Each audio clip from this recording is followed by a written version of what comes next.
Yo, welcome to NS9 Postgame Show, the hodgepodge of nothingness on Pittsburgh Baseball Now. That's a mouthful, by the way. I'm your host, Anthony DiNardo. With me, we got Jim Rosati. Jim, we got a walk-off win by O'Neill Cruz. Did you see how hard he hit that ball? I love it. There were 4 walks in the bottom of the 9th inning. Walk to walk it off. That was crazy. And the Pirates win. Get out of here with your 100-loss season, guys. The Pirates aren't having any of that yet. But with that said, yeah, the Pirates, they walk it off literally. How excited were you? I mean, first off, right, we saw the walk. Hayes gets on base. He's still second. Andor's up there. He gets to a full count. He ends up getting a walk, which, I mean, at that point in time, there's the open base. Cascio goes up. He gets the walk. And then O'Neill Cruz up the bat. 0 outs. Bases are loaded. You knew it was going to happen. You knew he was going to launch one. And 4 straight balls. I mean, it was the most anticlimactic walk-off I think I've ever witnessed. Because myself, for sure, I should have told you before the show. And I'm sure many people were just waiting for that big hit. The moment of 2022 was going to be tonight. It was still a win. It was a walk. I mean, once it got to 2-0, that's when I was like, this could happen. Because Romero wanted no part of O'Neill Cruz. I think the last time Cruz faced Romero, Cruz took him deep. That was 3 weeks ago. So, yeah, he didn't want to pitch to him. Meanwhile, you have to pitch to him in that situation. And I mean, did he just throw him 4 breaking balls? I think the 3-0 pitch might have been a fastball, but it was they did not want to give him anything to hit, and you kind of have to do that when the bases are loaded. At some point, you gotta throw a strike, and he couldn't do it. So, yeah, I mean, I jokingly said his pre-arb season-ending ERA wanted 1 run and not 4, so I guess that's what it was. He's looking at the big picture. You know what? I'll just take 1 on the earned run. But yeah, you're right. Yeah, and I know it's O'Neill Cruz, but this is it. You can't just walk him. You can't pitch around O'Neill Cruz for the loss. And you're right. This 3 breaking balls. Cruz held up on all of them. Good for him. And that last one, it was ball 4. And yeah, you're correct. It was a fastball. You want to talk again? Anticlimactic here. The ump just wanted to chill back there. No one had any idea what was going on. Jerry Mills didn't want to call anyone safe or out or anything. He just I think what Jerry Mills was doing, because he's a local guy. I don't think he lives too far from Pittsburgh. So I wonder if he was actually going home after the game. So he was staying there for a little bit just to see if traffic could let up before he heads home. And so I think he was just going to stand there for a while. Well, with all the Cardinals fans in town. Right, because 80% of the crowd was Cardinals fans. I will say this, so walk-off walks are always super fun. I was once at a game, though, where Matt Haig, the hit collector, Pirates won on a walk-off hit by pitch. So that was pretty fun, too. But, walk-off walks, there's something about them. They're few and far between. They're always fun, especially in this situation where, it was 4 walks. The Pirates didn't get a hit in the entire inning. It was walk. Just awesome. Very much so. And, I mean, hey, if anything, I guess it helps the on-base percentage for O'Neill Cruz and the walk rate. So there's that, which has been improving. It has been improving. So there is that part. But let's talk about this whole complete game, which starts out by Mitch Keller getting his final outing of 2022. to cap off this season he's had. I mean, again, it's a remarkable turnaround. We keep talking about the two-seamer since he's incorporated, like what he's done. His last start, and it went well. He did give up 2 earned, but ultimately, I mean, it was a very good Mitch Keller start. I mean, this is pretty much like what you've seen him all year. He looked mostly all year. Excellent. His first 3 innings, I guess, he just mowed hitters down. 4th inning, 5th inning, some guys got on base. He got into a little bit of trouble, but he pitched his way out of both jams without giving up any runs. And then in the 5th inning, he gives up the hit, and then he gives up number 703 to Albert Pujols. So, it was kind of a bummer because he pitched so well, and then they pull him after that homer. And so you pull him, he's down 2-0 at that point. But yeah, another really good start, kept the team in the game. Jose Quintana started for the Cardinals. He didn't pitch very long. It was more just like get some throws in before the playoffs. But Quintana went 3 scoreless. Michaelis went 3 innings, but he did a great job. I think it's just we've said it over and over and over again. It's just he's been a completely different pitcher since rejoining the rotation with that sinker, and he's been really good, really productive, and somebody that you can count on to give you a good start every time he goes out there. Yep. You hit it. And that's why I said, like, this is pretty much like this start. It's pretty much what we expect from Mitch Keller right now. Like he looked fantastic. He showed the stuff where he can't be hit. And then he showed where when he gets in the jams, he can get out of it. I mean, this pretty much encompassed like his entire 2022. He looked, I will take 5 innings, 2 earned from Mitch Keller. Any pitcher, you know what I mean? And that's just what you're seeing from him. This is the guy who can get outs in multiple ways, and he had to do it all tonight. Yes, does give up 703, which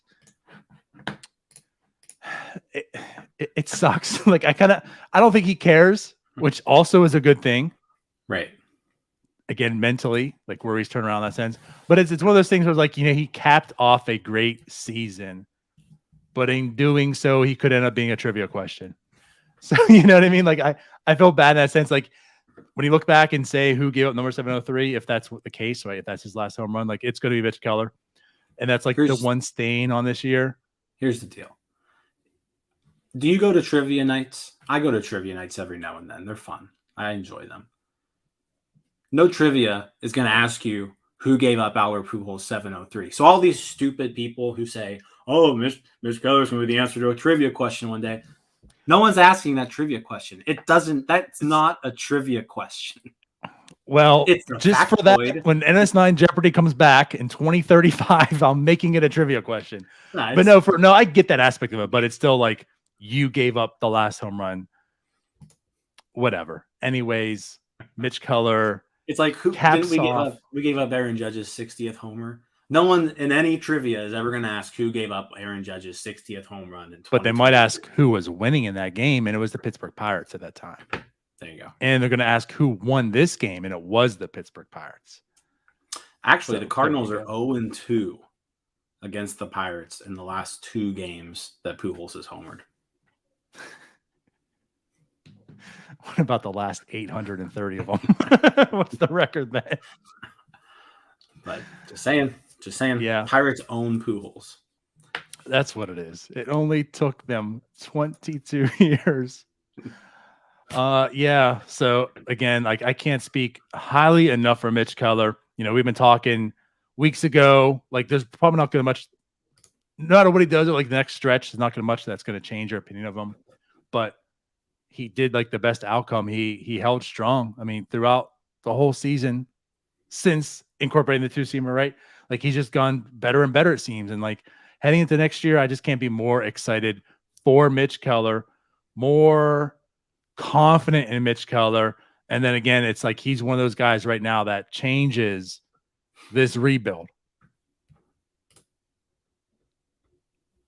Yeah, I mean, it was something that like they needed it to happen because without Mitch Keller, this rebuild, it wouldn't be going as well. And I still don't know how well it's going, but if Keller hadn't put up the season that he did this year, there'd be a lot of hesitancy going forward. Sure. For sure. So he ends it 5 earned runs, 6 hits, 2 walks, 5 strikeouts, and of course that home run to Pujols. So good outing, I should say. And then also just cap it off and say like he ends his season at a 3.91 ERA. So it's officially under 4. Where it was what high? It was a 6.6, I think, mid-May, which last year was terrible. One of the worst ERAs in baseball. So again, like understanding too where it was mid-May and now that's a 3.91. It's phenomenal. Yeah, unfortunately, he is 3 innings short of qualifying for any sort of ERA title leaderboards or anything like that. Otherwise, just to give you an idea, he would be the 19th best pitcher in the National League if he had 3 more innings pitched. Yeah. Mm-hmm. So there you go. There ERA is that. So kudos to Mitch Keller. You tweeted out, and I agree, but I'll let you take the thunder. But I mean, the bullpen came through today as well. Thank God. They did. Yeah. Junior Fernandez, Banuelos, Nick Mears making his 2022 debut. Johan Ramirez, 4 scoreless innings by the bullpen. Only gave up one hit. Yeah, they did a good job. Yes, indeed. So offensively, it was a bit of a struggle.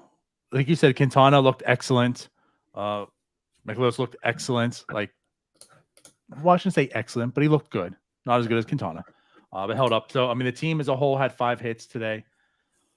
No one had any multiple hits. Newman had 1. Reynolds had 1, a double, which we talked about in our chat today as well. Maybe something I haven't been paying too much attention to this whole time. But his 18th double on the entire season is what Reynolds hit today. Weird. But also with hits today is Castillo. Sawinski, of course, got a home run because he's in PNC Park for his 18th on the season. And Jason DeLay, my catcher, with another hit. I actually want to talk about Sawinski a little bit because I feel like he actually had a pretty good series in St. Louis prior to this as well. Just getting on base a lot lately. He walked twice yesterday, walked again today. Solid walk rate for the year. Walk rate's over 10% now, 10.5% walk rate. That WRC plus after today now up to 98. So, I mean, he's had his highs, he's had his lows. He's had these crazy split numbers. But like overall, when you put it all together, pretty good season for Jack Sawinski. I mean, 104 games. He was at 1.6 WAR going into today, so that'll probably be bumped up to 1.7 or 1.8 tomorrow. Just a good season from Jack Sawinski. I don't know if I'm going to go as far as good. It was mixed, and he showed certainly potential. Also, it was just plain weird. Has there ever been more extreme of a season by an MLB player? This many games in like baseball ever? Like, I just don't feel like that there could possibly have been one as extreme as the home and away splits. So, like, my takeaway from this is, the power's legit. I think we had questions. Tyler bashes on me all the time talking about it every time I bring it up, but I don't know if we were sure about the power, like how legit it is in game and such. And I think he proved it's legit. The strikeouts concern me now. Early in the season, we kept talking about how good he looked at the plate, how comfortable he looked at the plate. However, like the results weren't there. And then they started coming. I mean, I think at one point his highest peak, I think he was at like a 121 or 124 weighted run created plus. So he was a dude at that point in time. And then it came crashing hard. And the strikeouts were worrisome. What I will say, too, is like he wasn't known for the defense. And he had great defensive displays this year. I mean, I won't look at him and say he's any type of liability. He was an asset, defensively. That was something I think that surprised me and probably you as well. So, like, overall, I'm mixed. Heading into next year, penciling him in as a starter, still hoping he can be a starter. But I think we're not sure if he's a 4th outfielder starting as of yet. Like, those haven't been answered. And at the end of the year, it was an okay season for me. I don't know if I'm going to say it was good for him. But to your point, 4 games, he had 4 strikeouts, 3 walks, and of course also 4 hits. He's on a 4-game hit streak. There you go.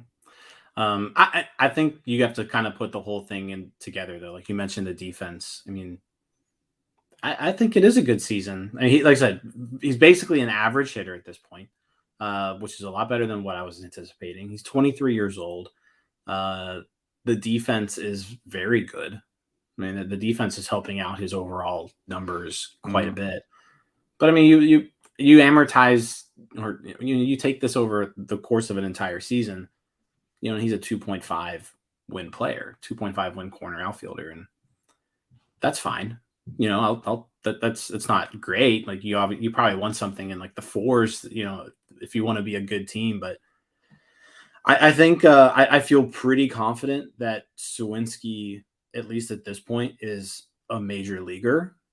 I don't think he's an everyday outfielder on a good team, right? Like ideal situation, he's a 4th outfielder, he gets his at bats against righties, doesn't, you know, and nowhere near lefties, right? But and then you can use him for defense, kind of all around the field. Plays all 3 outfield positions too. So a very pleasant surprise of a season, I think, with him. Kind of sort of like Castro, where, you know, some guys that maybe you weren't exactly expecting to be a part of this team's future, and they now have both established themselves as useful pieces going forward. Yeah, that's fair. And like what I'll say to that too is I'm still left with a lot of questions on Jack Suwinski. Like, who is he? Because we saw how he can be a really good right fielder, and we saw how he could be you belong in the minor leagues right fielder. So it's like next year, hopefully with more sample size and him coming out of his rookie season, maybe get more of those answered. But look, what I'll say to this is even with this season, like you said, take it over a full year and he's got like a 2.5 WAR. Let's just put it this way. A year ago, if you said Jack Suwinski would have 2.5 WAR, I think we both think that's a win in the books. So like where we're at right now is our thoughts on Jack Suwinski heading into this season, even with this type of season, is it was good in that sense. It was much better than I would have expected. Again, Jack Suwinski at a 2 WAR at this WAR right now, even, but right, if you had a full year being 2.5 WAR, I would say, okay, you know what? Again, that trade not as bad. Thanks to Jack Suwinski. And Jack Suwinski, again, we were kind of wondering if he's going to be on the 40-man or not. Like that's where we were at. So a good season in that regards. As far as Suwinski itself, as Anthony put here, everyone guy has highs and lows. And yeah, I get that. It's just like, like he just has such extremes. Like he was so hot and then got so cold. And then on top of that, his homes and away splits are like that can't be sustainable. So it's like, what is the real Jack Suwinski? Like, does he level off and not be this player at home? I mean, I would imagine so, but like you can't be that terrible away either. He's like the 3rd best hitter in baseball at home. Like, right. Really, literally, he's like one of the best hitters in the league. And legit the 4th worst hitter in baseball away. So, right. But anyways, yeah. Good game from Jack Suwinski. Yep. Not really a whole lot else went on today. You know, Jason DeLay had the double and then scored on Brian Reynolds' double. So that was a good, you know, string of hits there. Okay, Brian Hayes, 20th stolen base in a big spot too. Like at that point, we didn't know that there were going to be 4 straight walks. It was just like we need to get Hayes into scoring position, and he leads off the 9th with that walk, and then he steals second base, 20th stolen base of the year. So I don't know how many times we need to say it about Brian Hayes, but like he does so many things well. If he could just hit, like. A little bit. Right. Like we're not asking for much. We're not asking that he needs to be, you know, Nolan Arenado as a hitter, right? But you've got Nolan Arenado as a fielder over there. You've got a good base runner. Like just be an average hitter. And if he's an average hitter, borderline all-star. that's like, I guess I don't know the right word, but maybe irritating is like where I'm at. And not in a negative way. It's just, you see the talent too and the potential in the bat. It's just not there yet. And even without the bat, like you're saying, like, so that he gets the 20th steal, which leads the Pirates this year in stolen bases. Like, I feel like that's the quietest 20 stolen base season I've seen from Pittsburgh. Like Brian Hayes is leading the team in stolen bases. That shouldn't happen. And he hasn't been like a big time base stealer. Like, it's out here. His last time he had 20 or more was 2017 in high A when he had 27. And outside of that, it's like 12, like, single digits here and there. Like, you're not expecting Brian Hayes to come up and be a base stealer. And he provided that. So it's like he has, like you're saying, like he provides value so many other places right now besides the bat. And the bat's just so bad right now. And if that thing can become decent, Jim, we're talking about a guy who also leads the team in WAR. He is a 3-WAR player right now. And everyone is talking about how much of a disappointment he is. Mm-hmm. So going back, and you were the one that kept heading this too, like go back 2 years ago. If he's just an average hitter, this is a 4-WAR, potentially a 5-WAR some years player. He's having a bad season at the plate. And he's your most productive player. That's just how elite he is everywhere else. Yeah. And it's a matter of his approach. It just seems like he hits the ball hard. It's just when he hits the ball hard, it's straight into the dirt and at the second baseman. Like he's not pulling the ball. He doesn't lift the ball. Yeah, if he could hit the ball just a little bit better, that's all we're asking. Hosmer syndrome. Like he just hits the ball hard and into the ground. Yeah. It's like if you would just get a little bit in the air, take off, you could do better. And you saw Eric Hosmer do that for a bit, and he was really productive. But anyways, yeah. But no, I mean, it's as James says, it's not so much like panic. It's just I don't think people understand. James is saying we need to draft Ohio State's quarterback or Alabama's quarterback. I think he's in the wrong YouTube channel.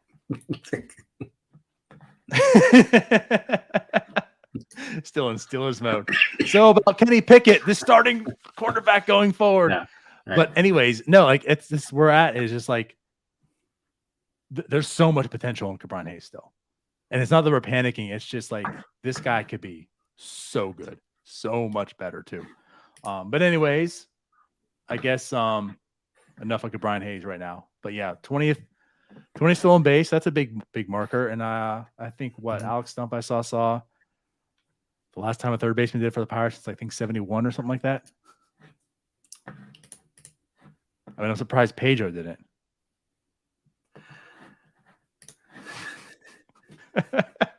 I think James is in the wrong chat. This is why we should just keep the Steelers chat, right? NS9 coming to your TV soon. We're still Kenny CJ Stroud. Both CJ Stroud and Bryce Young are pretty athletic individuals. I bet they could play baseball. Like, I bet they could, I bet they could figure it out. On this team. They'd be given a chance too. Let them play first. Anyways. Yeah, I'm down with that. So anyways, back to the game. Back to baseball, guys. This is the Pirates. Anything else you want to bring up and talk about? Not really. Cruz could definitely be a quarterback. Cruz can do whatever he wants. Yeah. Had a 6'7" quarterback too. With that speed. 6'7" Michael Vick is basically what Cruz is. That's true. He's super fast. He's got just a cannon for an arm. O'Neal Cruz would make a good quarterback. Yeah, I think you're right. You can see over the offensive line super easy. We're going on this whole tangent now. You got me thinking about O'Neal Cruz as a quarterback now. Yeah, he probably did pretty well. I don't know how physically tough. Like if he could like take NFL hits, because he is sort of lanky, right? Like he's a big dude, but I think you'd have to put some muscle on before you put him like on an NFL field. You have to realize that type of a prospect, just like he is in baseball right now, that type of a prospect is going to get all kinds of hype, all kinds of holy hell, look what this kid can do. And with that type of hype, and cameras and footage, Tom Brady's scooping him up, and he's going to have, the TB12 is all over O'Neal Cruz. So you don't have to worry about that because Brady's got him. I can see that. Well, it's officially NS11. We're talking football. Bring in your Steelers chats. Come on, you're in the right place now. So news just broke a little bit ago. JT Brubaker is starting tomorrow. Oh, so nice. So we do get one more from him. So they are going to activate JT Brubaker from the IL tomorrow. I don't know what that means about a corresponding move. They've already optioned Luis Ortiz, which I don't want to get into all that stuff, but not super thrilled. I don't know. Let's see if they option Mitch Keller because they don't need him the rest of the year. Let's see if they do that. I'm curious. Staying quiet.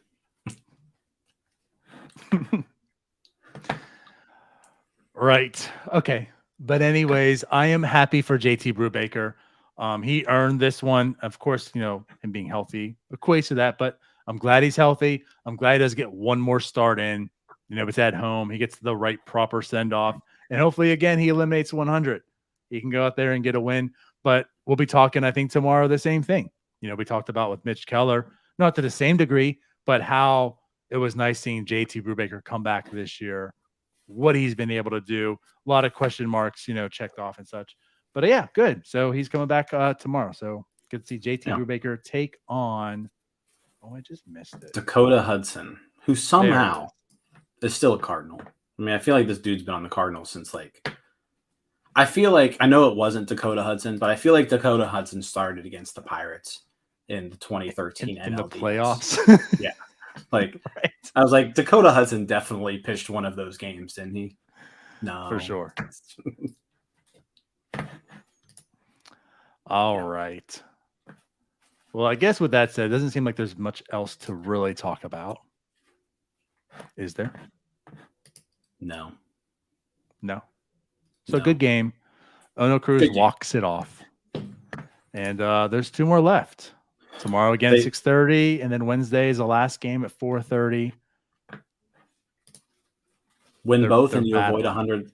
Win both and you avoid 100 losses. They are battling. All right. Let's get out of here then. They're also above the Reds right now. They're not in last place, technically. Actually, they're tied with the Reds, but they have the tiebreaker. Thank you for reminding me. No, you are correct on that. I've yet to update our ticker from 5th place. I have to do that now. Tied for 4th. We're tied for 4th now. So it's officially updated to 4th place because that is where they're at right now. Yeah. And for months, I've just never had to even worry. The first of the year, you're okay. What place are they in now? Whatever. For months, it's just I don't have to worry about the place. It's just I got to update the standings. Not the standings, the record. Yeah, now I got to worry about that again. So yeah, they're tied for the Reds right now. Okay. Oh yeah, the hanging bat.